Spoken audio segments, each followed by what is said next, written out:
Thế giới hôm nay xin chào các bạn. Thú chơi siêu bé từ lâu đã được rất nhiều đại gia lựa chọn để thể hiện đẳng cấp và những giống chó đắt đỏ chính là ưu tiên hàng đầu của những gia đình giàu có. Bạn có biết nhiều đại gia sẵn sàng chi hàng tỷ đồng để sở hữu một chú chó Pitbull thuần chủng hay hàng trăm triệu cho một chú chó Corgi nhập khẩu. Ngoài ra, những chú chó Ngao Tây Tạng, chó Phú Quốc Việt Nam hay chó Husky đều là những cái tên quen thuộc trong bảng xếp hạng siêu bé của các đại gia. Không chỉ có mức giá siêu khủng, chủ nhân cũng phải trả một khoản tiền không nhỏ cho thức ăn, dịch vụ spa, chăm sóc thú cưng. Đó cũng là lý do vì sao 7 giống chó trong video này của Thế giới hôm nay có mức giá khủng nhất Việt Nam và chỉ giới nhà siêu giàu mới dám nuôi.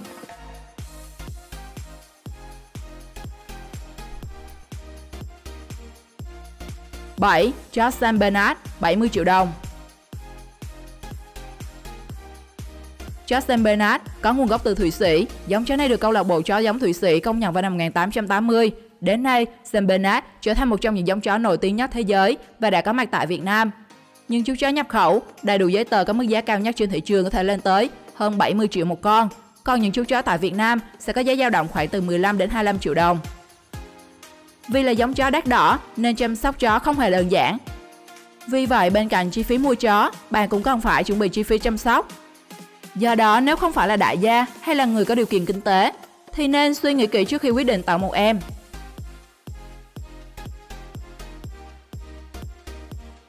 6. Chó Corgi, gần 100 triệu đồng. Nếu bạn rất yêu đôi chân ngắn, thân hình mũm mĩm và cái mông núng nính của giống chó Corgi thì bạn cũng giống với rất nhiều đại gia chơi chó cảnh ở Việt Nam. Chó Corgi hay còn được mệnh danh là chó hoàng gia trên thị trường Việt Nam hiện nay khá khan hiếm do hai nguyên do chính. Một là chó Corgi sinh sản không nhiều, hai là chó Corgi tương đối khó sinh sản đối với khí hậu Việt Nam. Vì vậy, giá chó Corgi thường cao gấp nhiều lần so với các giống chó cảnh khác. Từ năm 2017, chó Corgi đã tạo ra cơn sốt tại Việt Nam và có mức giá lên tới gần 100 triệu đồng. Để có mức giá này, những chú chó Corgi sẽ được nhập khẩu trực tiếp từ châu Âu, có giấy tờ đầy đủ, thậm chí còn có giấy chứng nhận của Hiệp hội Chó giống Thế giới, FCI.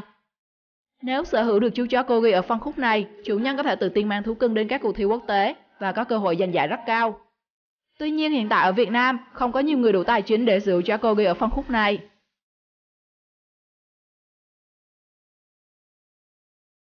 5. Chó Husky, 200 triệu. Thật bất ngờ khi chú chó Husky, hay được nhiều người gọi yêu là ngáo, lại là một trong những giống chó đình đám được rất nhiều người Việt Nam ưa thích và nuôi dưỡng. Tuy nhiên, vì là giống chó cao cấp nên Husky có mức giá không hề rẻ và chỉ những người có điều kiện kinh tế mới có thể sở hữu một chú chó Husky. Hiện nay tại Việt Nam, mức giá trung bình cho một chú Husky dao động khoảng 7 triệu đồng. Tuy nhiên, có những chú Husky có mức giá lên đến hàng trăm triệu, cao nhất là khoảng 250 triệu. Vài năm trước, giới trẻ Đà Nẵng đã cùng đến câu lạc bộ thú cưng để giao lưu thú cưng. Trong đó, chú Husky của một thành viên từng đi thi nhiều nước trên thế giới và được săn đón với mức giá trên 200 triệu đồng. Đặc biệt, một đại gia tại thành phố Hồ Chí Minh đang sở hữu đàn chó Husky khoảng 20 con, có giá trị khoảng 3 tỷ đồng. Con số khổng lồ này khẳng định Husky thực sự là thú cưng của các đại gia khi nhiều người không tiếc tiền để mua và chăm sóc. Còn bạn đã từng sở hữu một chú chó như thế này chưa?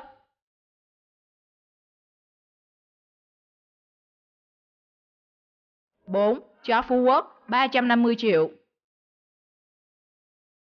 Bạn có từng nghe đến giống chó Phú Quốc của Việt Nam chưa?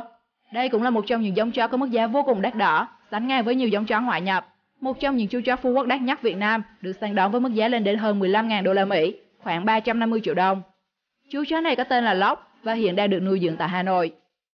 Theo người chủ, Lóc sở hữu tất cả mọi yếu tố của giống chó Phú Quốc lừng danh như tỷ lệ cơ thể cân đối, vóc dáng đẹp. Lóc có sắc tố tốt, lưỡi gần như đen hết cùng với bộ lông vàng óng, má bạc. Đối với giới chơi chó cảnh xanh điệu, Lóc thực sự là một chú chó Phú Quốc đắt giá. Hiện nay, chó Phú Quốc lai giá tầm 4 đến 10 triệu một con, còn đối với những con thuần chủng và tùy vào độ đẹp trai mà giá biến động rất cao, từ vài chục đến trăm triệu. Hiện nay, giá chó Phú Quốc cũng dao động từ 4 đến vài chục triệu, phụ thuộc chủ yếu vào màu sắc lông, tỷ lệ cơ thể và độ thuần chủng. Trong đó, những con có màu vện cọp có mức giá cao nhất, sau đó đến màu vàng lửa và màu đen.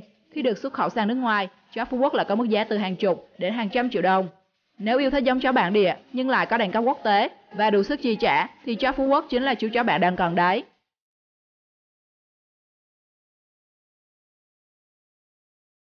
3. Chó Alaska, 500 triệu đồng. Alaska là giống chó tuyết đang rất phổ biến trên thế giới hiện nay.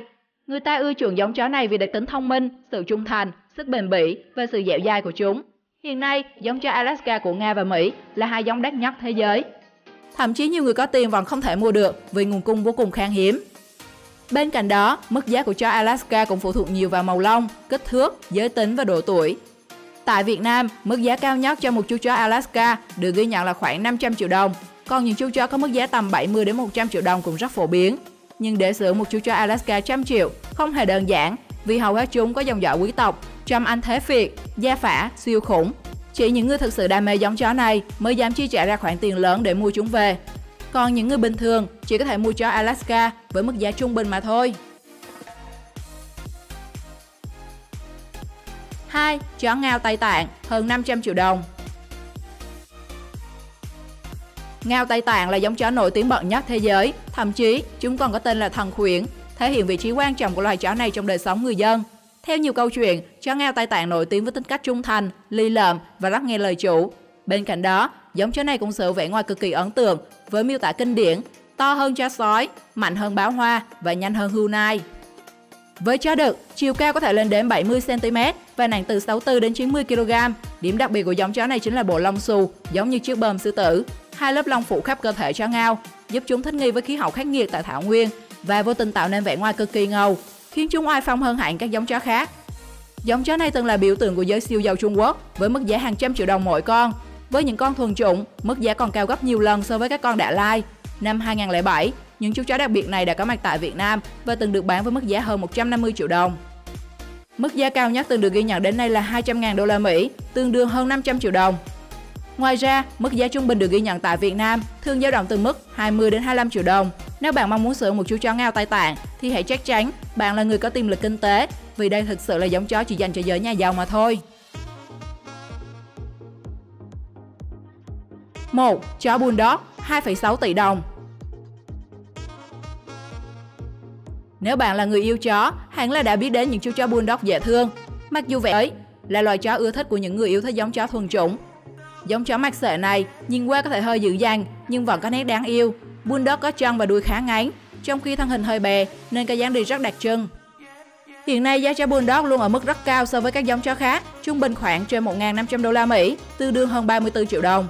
Nguyên nhân của mức giá cao ngất ngưỡng này chính là để có được những chú chó hoàn hảo, người nuôi phải tốn rất nhiều chi phí xét nghiệm, sinh sản. Năm 2018, một đại gia tại Việt Nam đã mua một con Bulldog với mức giá lên tới 2,6 tỷ đồng. Được biết, đó là giống chó Exotic Bully, hiện là giống chó đắt nhất thế giới. Dòng chó này là dòng chó cơ bắp, chân tay khuỳnh, đô con, đầu to. Nó có nguồn gốc từ Mỹ và được lai thuần chủng từ hai loài chó cũng sang trọng là Pitbull và A Bulldog. Như vậy, không có gì ngạc nhiên khi đại gia này phải bỏ ra số tiền siêu khủng để sở hữu một chú chó Bulldog.